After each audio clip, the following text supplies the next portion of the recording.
My name is James Pesch. I'm a neurolinguistic programmer, practitioner, go by both of those names.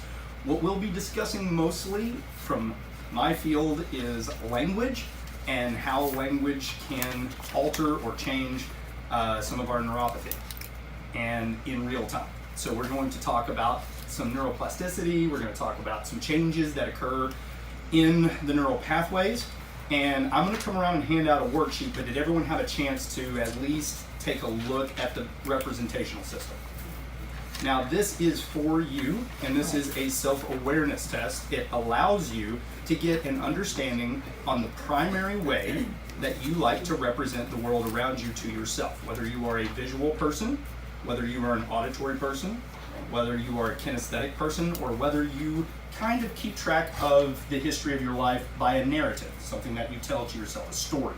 And chances are that you're going to realize that we all kind of vary between these. From time to time, we can find ourselves more representing the world around us, just sounds. You know, if you hear something that's kind of driving you crazy and you're just kind of listening around for it, at that moment, you're representing the world around you mostly through your auditory, okay? Even if you're primarily a visual thinker. So we're gonna discuss some of this today, but I just wanted to kind of get a baseline so that you knew what this test was about and so that you could apply it when we start talking about the different linguistic frames of reference and things like that. Does that make sense to everyone? Awesome, perfect. If you have any questions today, I love interaction, talking things through and making sure that everyone really understands the topic. So if you have anything at all that comes up and you're like, I don't get this, I don't understand that aspect, could you cover that a little bit more? I'm happy to do it, okay? I am going to go ahead and hand out today's outline. So we're supposed to do this right now? If you want to do it now, that's fine. If you want to wait and do it on your own time, that's fine. You will get a really good understanding of what it all means once we get finished. And through this, this should be one page. Okay, so what we're going to discuss today, first starting out, is how many people in here are familiar with the 4 stages of the learning process? Ish. Okay, in psychology, we've discovered that most primates have 4 stages of the learning process. The first one is unconscious incompetence. Call that UI. What does that mean? It means I don't know what I don't know. In other words, I'm unaware of whatever I don't know about. Entirely ignorant, incompetent, and don't know about it. I'm unconscious of the thing that I am incompetent at. Okay? The very next stage is we become aware of it, right? So now we know about the thing that we're conscious about. Are we good at it yet? If we just learned about it, tying your shoes, the alphabet, anything we just learned, are you good? No. Probably not. So we're at the conscious incompetent stage, okay? We know about it now, but we're not great at it yet. The very next place we get to normally in the learning process is conscious competence. Everyone in here remember learning to drive? Does anyone in here have to tell yourself the things that you had to tell yourself when you were first learning to drive? 10 and 2, make sure that I'm hitting the blinker, check the side mirrors, everything. We don't do that at all, almost to the point now to where we don't even think about it when we get in the car. Tell ourselves today is road rage. That's right, yeah. They Don't didn't teach us about that when I went to driver's ed. Well, yeah, it's because it wasn't as big an issue. But it has gotten worse and worse and worse as we've gotten faster vehicles that can do more and go longer on gas and things like that. The last stage, conscious, what is it? Unconscious competence, okay? So you're not even really thinking anymore once you're really good. Once you've gotten it well established, you know what you're doing, you don't even have to think about it. You could hop in my car and drive it, right? No worries. I don't even have stick shift, so no worries there, right? How many people in here can drive stick shift? All right, there we go. It's not common anymore. It's not something that you need. So, No, they barely make them. right, exactly. You can't hardly even find them anymore. All right, so that's the 4 stages of the learning process. We definitely want to go ahead and get that out of the way so that you understand that if you didn't know about any of this stuff today, and this is the first time you're hearing about it, it's okay. It's okay to not get it perfectly. We're learning together, right? So today we're going to talk about neurolinguistics, and the place we're going to start is when I talk about habits, I'm talking about our patterns. I am not associating a negative connotation or a positive connotation yet. Okay? Our habits are the things that we do. This morning, I got up and I went to the gym at 5 a.m. It's a habit. Is that a good habit or a bad habit? Does it matter? What if the other areas of my life are suffering? My relationships are suffering because I'm up early every morning going to the gym and my wife works late and she gets home late, but I'm already in bed. Good point.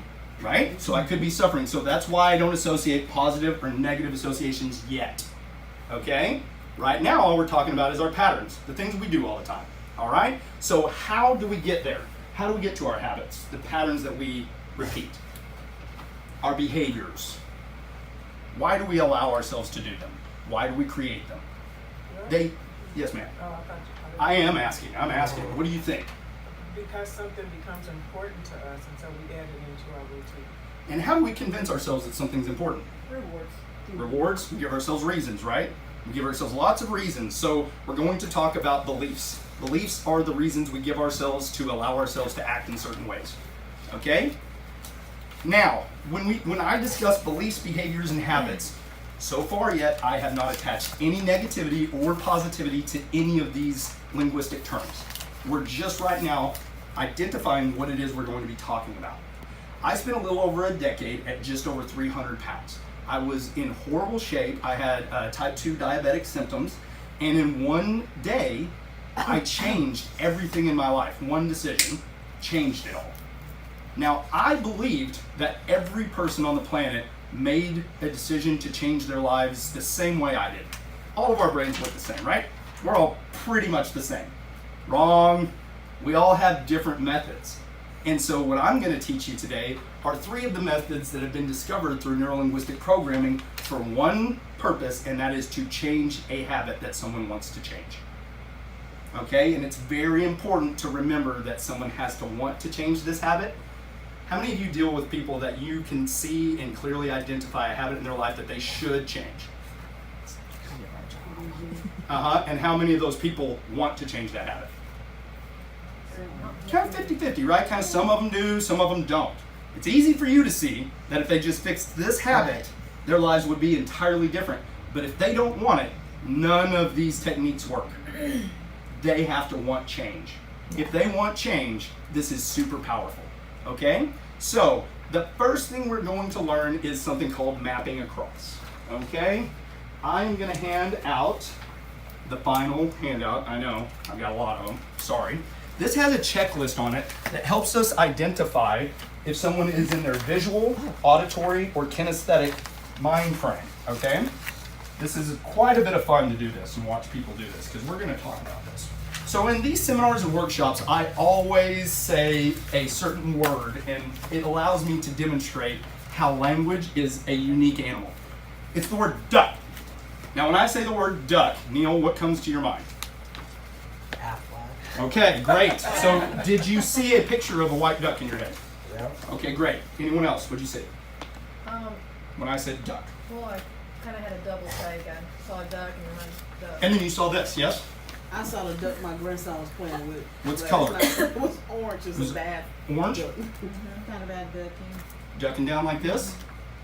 I pictured Mallard. I can't even say it right now. That's okay. Mallard ducks. Mallard with the green head? Yeah, because I'm up from up north. Duck. And what type? Like this, going down? Mm-hmm. Did you see yourself ducking or someone else? Me, because You. you said duck. I said duck. Wait, You see how to her she was like, obviously, me, right?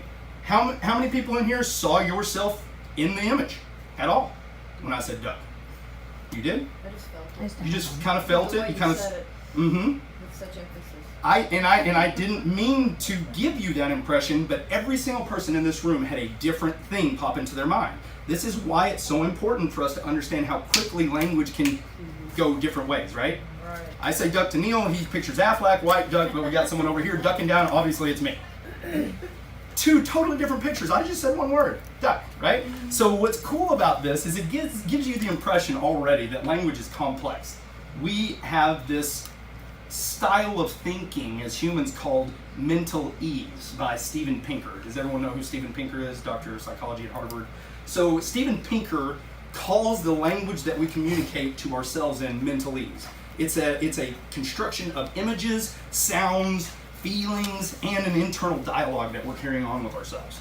Okay? Now what's cool about this mental ease is that any time that you try to take that mentally, that code, put it into a language and transfer it to another person, it alters, right? So it gets convoluted and changes. Like when I said duck just now, it changed. The minute that code comes out of my mouth, it's a new thing in each and every one of your minds. Okay? So what we found is that most people have a particular way of thinking that's either visual, auditory, kinesthetic, or they use their internal dialogue to represent that to themselves. So when I handle mapping across, we're going to go into first something that the person likes, that they enjoy, but may not necessarily be something positive, something that they're wanting to get rid of, but we have to first identify that you like it. You're doing it right now because you enjoy it. So we start to ask questions according to the script that I've given you with the checkboxes on it. Okay, so it's kind of like a checklist. The first thing that we're going to use is a awareness predicate. In language, we call an awareness predicate anything that predicates you becoming aware. So it just comes before your mind waking up. Notice, think, remember, imagine. These are all cognitive ways of stimulating our awareness. Okay? Think about something that you like, but isn't necessarily good for you. Oh, Does anyone have anything like that you can think of? Ice cream that you like, or something that you, That's mine. but that you know you don't, that it's probably not the best for you. right.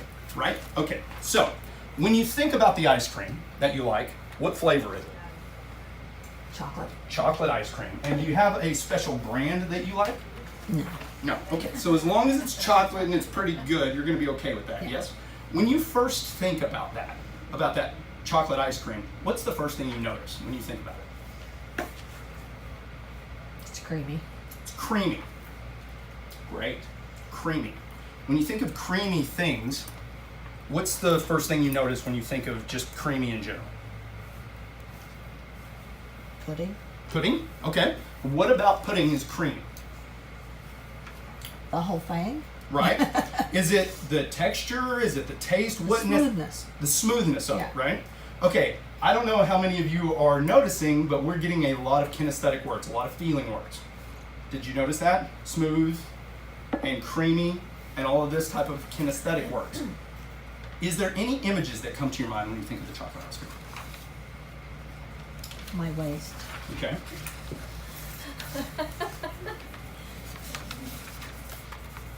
And when you think about that image, what do you notice about it? I hate it Okay, why? because I was thin all my life till about 5 years ago. Okay. So you're thinking about now your waist, you hate it. So far, I've gotten a pretty good idea of how you feel about this. I don't yet know what it looks like to you, nor what it would sound like to you. So when you think about it, are there any images or visuals that come to your mind when you think of chocolate ice cream? Yeah. Okay. I think it's the Blue Bunny one that's got the Dutch chocolate. Dutch, Blue Bunny, Yeah. great. Or Bell or something. And whenever you think about that, Which one? you're seeing a container or you're seeing... Yeah. Okay. The And round one with the gold lid. with the gold lid. And is the ice cream out in a bowl next to it yet, or is it all just in there? It's all just it. Okay, great. So now we've got a visual, right? We've seen the carton. We know how she feels about it, that it's creamy and smooth. Any sounds associated with that when you think about opening up the lid, or No. no sounds that you can think of? Okay. When you think of any past memory, do you ever have sounds associated with past memories? Sure. I Okay. would have seen, yeah. Can you think of one right now that surely that was I remember how that sounds?